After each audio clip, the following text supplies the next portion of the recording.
Welcome to the last lesson of Unit 7. We're going to continue applying our understanding of integrals and antiderivatives to solve some rigorous problems. Let's go ahead and get started. Really nothing new here. I know you've seen this a couple of times, but I can't overstate how powerful and important the fundamental theorem of calculus is when we go to try and analyze real-world situations. The definite integral of the rate of change of a quantity, f prime, over an interval from a to b, is the change of the quantity over that interval. And that's, of course, because the fundamental theorem allows us to evaluate a definite integral using the antiderivative of this function. Since the antiderivative of a rate of change is just the quantity, the amount of the quantity, then when we can evaluate that function at b minus the value of that function at a, that is precisely the change in that quantity over that interval. And so now we can interpret the definite integral's meaning in a really powerful way when we're applying this to a real-world situation.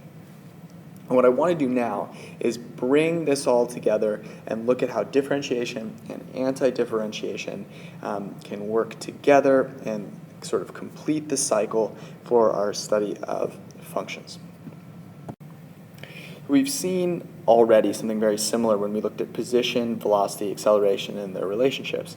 But I want to make this general so that regardless of the situation, we will be able to apply differentiation and anti-differentiation very confidently. So for each of these functions, I have a description. The non-quoted description is the abstract, the literal meaning, and in quotations is what that might mean in context or in a real-world situation. So we're going to start with some function, y equals f of x. Quite literally, this is the value of y at x. And from a real-world perspective, this measures the amount of some quantity. So now if we differentiate, we now have a function, f prime of x, which literally represents the slope of f at any x. And when you hear slope, you want to think of the value of dy dx, right? The infinitesimally small change in y with respect to x. So at any x point, f prime of x is going to give me the value of the slope. And from a real-world perspective, now we have a function that is the rate of change of that quantity. If we differentiate again, we now have a function that gives us the slope of f prime at any point x. And in a real-world perspective, it's a little harder to grasp. That's why velocity and acceleration makes so much sense. This is the rate at which the rate of change of that quantity itself is changing.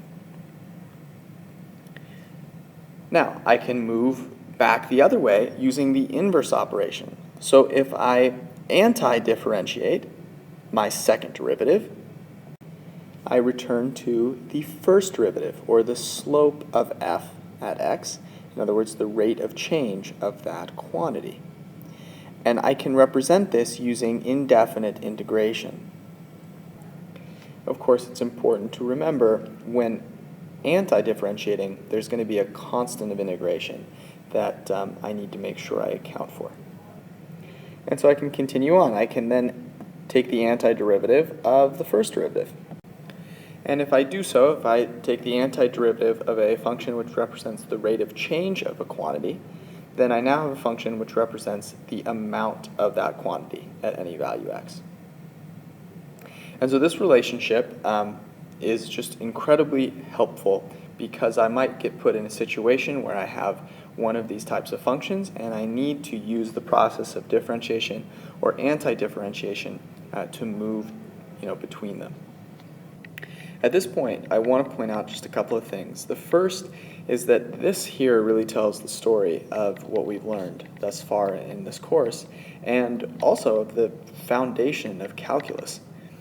And there are a couple of things that stand out. The first is just how simple everything is. And that can be tough to remember when you're in the middle of a really challenging problem. Of course, there are many applications of derivatives that are challenging, like related rates and optimization. And there are many applications of anti-differentiation, some of which we haven't even learned yet. But when you take a step back, this is the underpinning that makes all those things work. And so it's nice to have a confidence that the reasons that we're able to do these things are just really simple and they make a lot of sense. And the second is that I want to point out that we've discovered differentiation and anti-differentiation in very similar ways. Remember that we started trying to find the instantaneous rate of change by looking at approximations using average rate of change. And in order to find the precise rate of change at an instant, we had to take the limit as the distance between the 2 points we used in our average rate of change expression got closer and closer together. And I encourage you to just go back and look at the limit definition again of instantaneous rate of change. And that allowed us to come up with a nice way of computing derivatives and allowed us to then compute a bunch of derivative rules that are immeasurably helpful. For anti-differentiation, we started off by looking at Riemann sums. And as we tried to make our approximations better, we noticed we would need infinitely many subintervals. And since we couldn't evaluate the Riemann sum with infinitely many, just like we couldn't evaluate the average rate of change when the points are literally the same point, we had to take the limit as those subintervals approached infinity. And when we did that, some very beautiful and amazing things came out of it, which led to the definite integral and to the fundamental theorem of calculus, which without we would just be totally lost. So it's always nice to have this picture in mind and just be very familiar with this understanding when you go in to tackle some of these harder problems like we will. Real quickly, before we do an example, just want to remind you sort of the way that the AP questions go. So just be prepared for it. The more you see it, the more you'll be prepared, and the better you'll do. Okay, so let's try this one out. I want you to try this on your own, and before you do, I want to give you a sort of pro tip for the AP Calculus exam.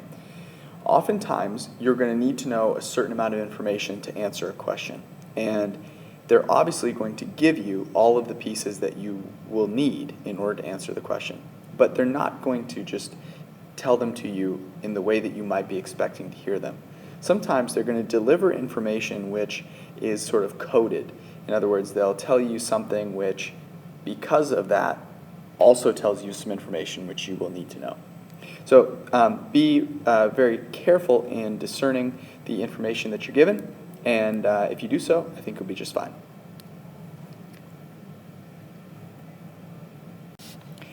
All right, for part A, I'm trying to find f of x. And since I'm given f double prime, I know that I'm going to need to find f prime, and then take the antiderivative of that to find f. So I'm going to need a little bit of information here. And what it tells me is that f is tangent to the line y equals 0 at the origin. So let's kind of take apart this statement here and see what it tells us. And to really make sure I know I'm getting all the information out of it, I'm going to draw a little picture here. So here's y equals 0, and f of x is tangent at the point at the origin. So it might look like that, and I'm not saying that's what the function looks like, but at this point at the origin, it has the same slope as the function y equals 0. What does that mean? Well, this means that f prime of 0, well, what's the slope of y equals 0? That's 0. So f prime of 0 is 0. And I also know that f of 0 is 0 since it is intersecting the point 0, 0. So I also know f of 0 is equal to 0. And now I realize that I've been given the two pieces of information that I really need. In order to write f prime, I'm going to need to know an initial condition, and to write f, I'm going to need an initial condition, so that when I integrate, I can solve for c, the constant of integration. So now I'm ready to go. If at this point you all of a sudden have an epiphany, go ahead and pause and finish the problem on your own. Okay, so let's find f prime first. I'm going to take the antiderivative of f double prime, so the indefinite integral of x squared plus 3 cosine x dx. And the antiderivative of x squared is going to be x cubed over 3. And the antiderivative of 3 cosine x is going to be 3 sine x. plus c. All right. I know that f prime of 0 is 0. So if this is f prime of x, then I'm going to use my initial condition to solve for c. And this is pretty straightforward. When I substitute 0 for x, I get 0 plus sine of 0 is 0, so plus 0 again, plus c, and so 0 must equal c. And therefore, I can write my derivative f prime of x as such. And now I can go ahead and anti-differentiate f prime in order to find f of x. And I can anti-differentiate this pretty easily. Remember, I can anti-differentiate term by term. So I'm going to start with 1/3 x cubed, and I'm going to factor out the 1/3, so I'm going to have a 1/3, and then the antiderivative of x cubed is just going to be x to the 4th over 4.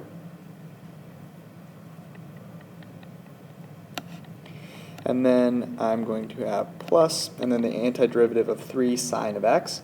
And the antiderivative of sine x, so I'm going to have this 3 here, the antiderivative of sine x is negative cosine x. So that negative is going to turn that negative, and I'm going to have 3 cosine x plus c. So I can do a little bit of simplification here, right? 3 times 4, this is going to be 12, so I'll have x to the 4th over 12 minus 3 cosine x plus c. And again, I have my initial condition that I can use to solve for c. I know that f of 0 equals 0. So I'm going to go ahead and use that condition here, and 0 to the 4th over 12 is 0, minus 3 times cosine 0. Cosine 0 is 1. So I'm going to end up with negative 3 plus c equals 0, so c must be 3.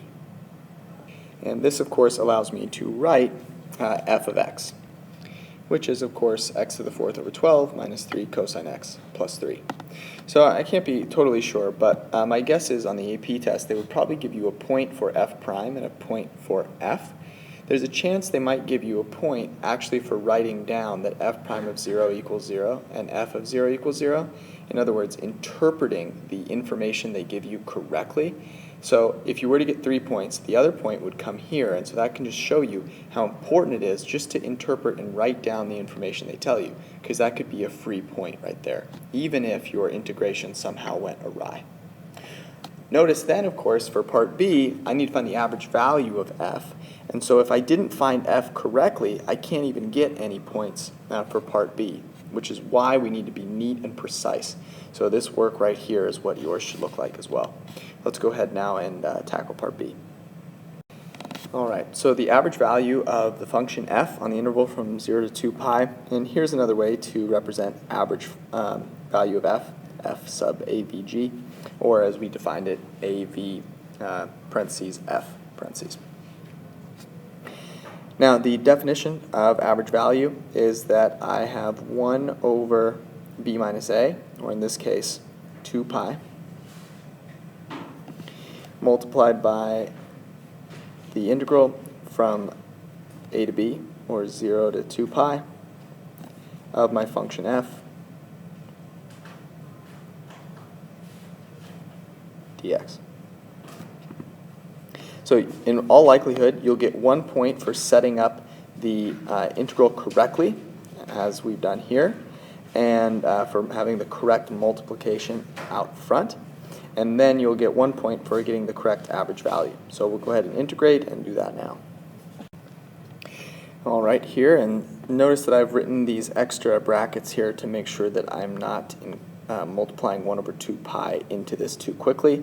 This is still my definite integral in here, and so I'm going to evaluate this first and then multiply by 1 over 2 pi. And this is the antiderivative, of course, of my function f. And so now I'm going to go ahead and evaluate and subtract and find my final answer. And after a little bit of simplification, I end up with 4 pi to the 4th over 15 plus 3. That is the average value of f on the interval from 0 to 2 pi. Here, again, you'd get 1 point for setting up your expression correctly, using the definition of average value of function, and then 1 point for having the correct solution. All right, at this point, go ahead and move on to the homework.